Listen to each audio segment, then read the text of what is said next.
20 ថ្ងៃជាប់ដៃប្រយុទ្ធផ្លិចបាយផ្លិចទឹកមិនបានសម្រាន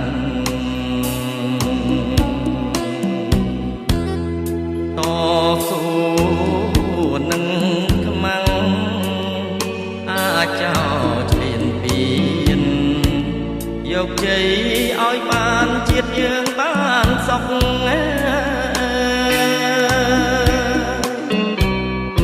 បងឃ្លាតតែកាយចិត្តនឹកងួនល្អងកែវកុំសៅមងបងចេញធ្វើសឹក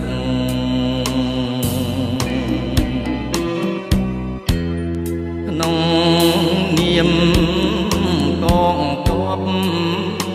សមរភូមិជួមុខលះបង់ក្តីសុខមិនស្ដាយសង្ខា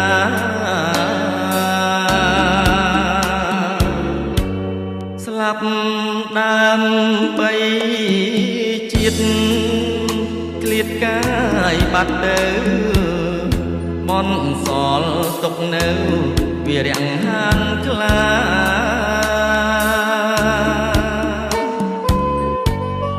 ចាក្នុងក្រាងមានពេញពីងលោកាតបសៀមឬសាវិនាងចាត់ចាយឈប់យំទៅថ្លៃប្តីវិលវិញហើយមកជួបត្រានត្រើយនឹងកូនដល់ផ្ទះ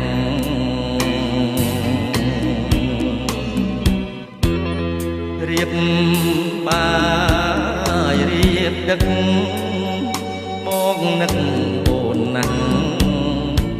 តបយើងបានឈ្នះលើពួងសត្រូវ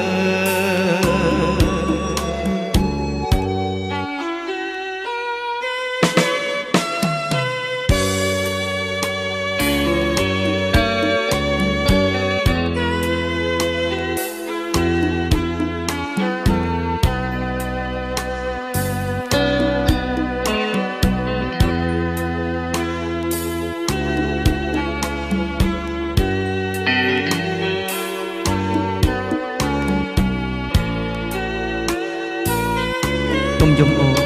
កុំយំតបយើងឈ្នះហើយស្លាប់ដើម្បីជាតិឃ្លាតកាយបាត់ទៅបនសល់ទុកនៅវារាំងហានខ្លា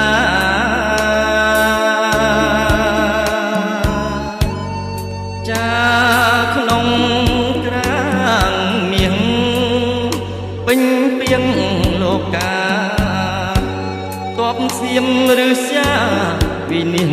ចាត់ចាយ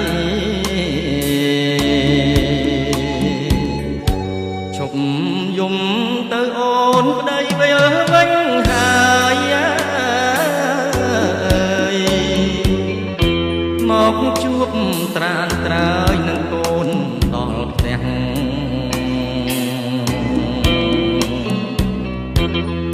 រៀបបាយរៀបទឹកបងនឹកអូនណាស់តបយើងបានឈ្នះលើខ្មាំងសត្រូវ